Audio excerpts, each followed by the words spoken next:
रूस यूक्रेन की जंग का नया केंद्र क्रीमिया।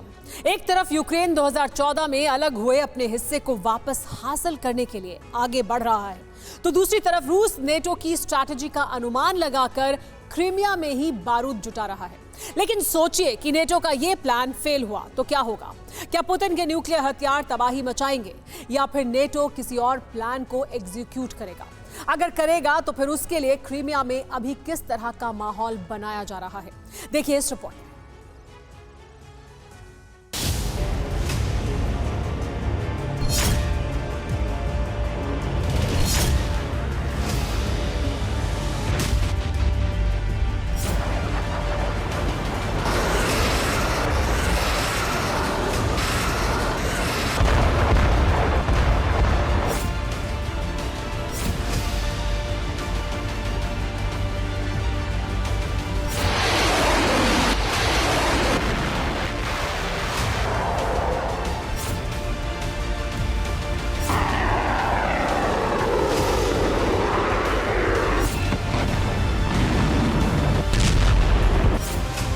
नेटो के रणनीति का केंद्र क्रीमिया, जहां बारूदी तबाही का अनुमान उसी वक्त लगा लिया गया था जब कर्च ब्रिज धमाके से उड़ा दिया गया था। इसके बाद दक्षिणी सीमा से लगे ब्लैक सी में पुतिन के डिस्ट्रॉयर्स को निशाना बनाकर नेटो ने जंग की दिशा तय कर दी और फिर सेवास्तोपोल के अंदर धमाकों की सीरीज ने इस क्षेत्र का बारूदी भविष्य तय कर दिया।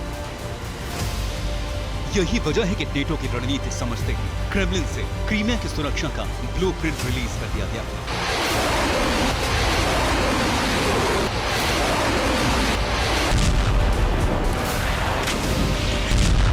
और क्रीमिया के इस बारूदी ब्लूप्रिंट को बनाने में मददगार साबित हुआ चीन, जिसने क्रीमिया के नेचुरल रिसोर्स में दिलचस्पी दिखाई और हथियारों का नुकसान झेल चुके रूस के पीछे बड़ी ताकत बन गया।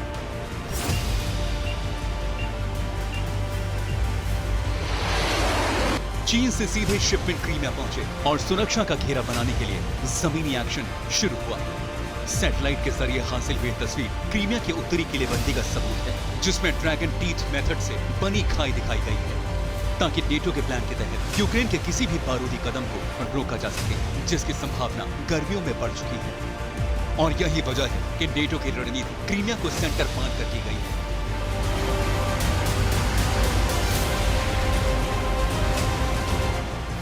दरअसल रूसी फोर्स ने दो मोर्चे यूक्रेन के खिलाफ खोल रखे हैं। पहला यूक्रेन का पूर्वी छोर है, जहां बाखमुत तक रूसी फोर्स पहुंच चुकी है। वहीं उत्तर में बेलारूस की सीमा पर भी सेना तैनात है, जो जुलाई तक न्यूक्लियर हथियारों से लैस होगी। इन सबका टारगेट की है, लेकिन नेटो प्लान के तहत यूक्रेन को क्रीमिया पर फोकस करना है ताकि रूस को दक्षिणी हिस्से में क्षमता बढ़ाने पर मजबूर किया जाए, जिससे बाकी मोर्चे अपने आप कमजोर हो जाएंगे।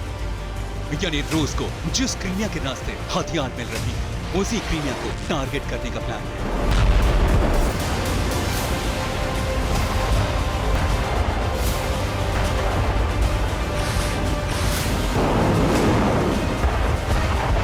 और इसके लिए नेटो देशों ने यूक्रेन को हथियारों की डिलीवरी शुरू कर दी है, जिनमें पारंपरिक हथियारों के अलावा एडवांस हथियार भी शामिल हैं।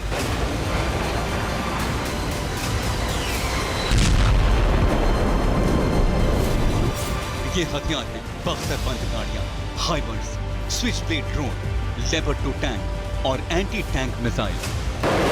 अब जाहिर है रूस और चीन के हथियारों के संयुक्त प्रहार के आगे इन हथियारों के दम पर यूक्रेनी फोर्स का टिक पाना नामुमकिन है।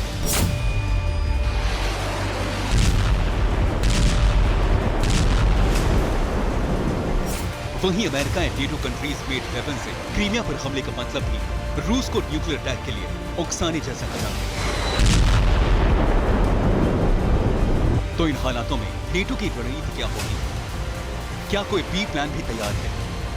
हालांकि इस संबंध में सिर्फ कयास लगाए जा सकते हैं और कयास के मुताबिक ही एक स्थिति यहां ऐसी बन रही है जो पुतिन के लिए संकट का कारण बन सकती है।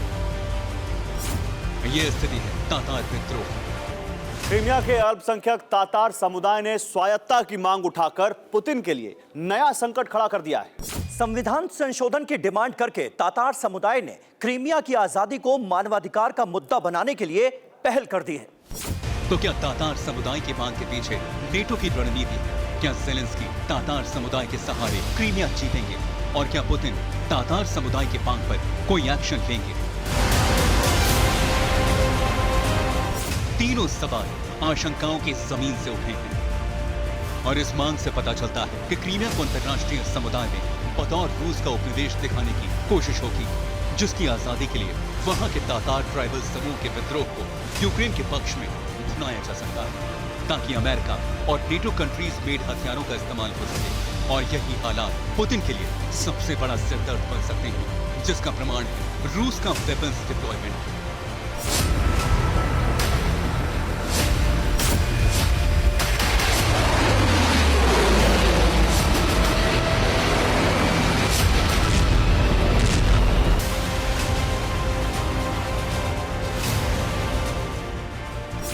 तातार मजलिस के अध्यक्ष रेफत चुबारूफ के मुताबिक रूस क्रीमिया में न्यूक्लियर हथियार तैनात करने की तैयारी में है और अगर वो क्रीमिया में परमाणु हथियार रखते हैं तो ये न्यूक्लियर वॉर की तरफ बढ़ाया गया एक नया कदम होगा।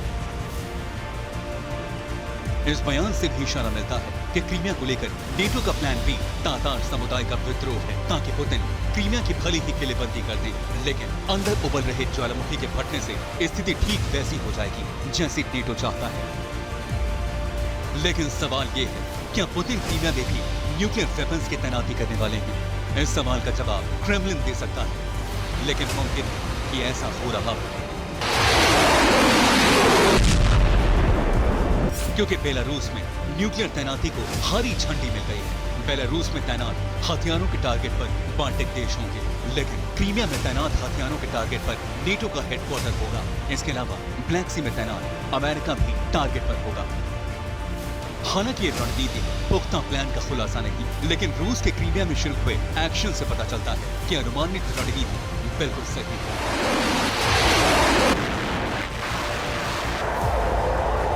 रूस इस समय तातार समुदाय और कीव से उनके इस्तेमाल को लेकर बैकफुट पर है। क्रीमिया को लेकर पुतिन इतनी सतर्कता बरत रहे हैं कि उन्होंने सेवास्तोपोल को पूरी तरह सील कर दिया है। यानी क्रीमिया में सामान्य एंट्री पहले से आसान नहीं है, और अगर एंट्री हो भी गई तो सेवास्तोपोल तक पहुंचना नामुमकिन है। दरअसल रूस के सैन्य बेस सेवास्तोपोल को नागरिकों के लिए बंद कर दिया गया है। वहीं क्रीमिया के ब्रिज पहले ही बंद किए जा चुके हैं, जिससे अनुमान लगाया जा रहा है कि तातार जेलेंस्की की साजिश ने रूस पर नया संकट खड़ा कर दिया है। इसके अलावा नेटो क्रीमिया के सहारे पुतिन को बातचीत के लिए मजबूर करे, लेकिन तातार लीडर की न्यूक्लियर तैनाती वाली जानकारी अगर दुरुस्त है तो पुतिन का प्लान नेटो से भी बड़ा हो सकता है। Bureau report, TV9 Bharatvarsh.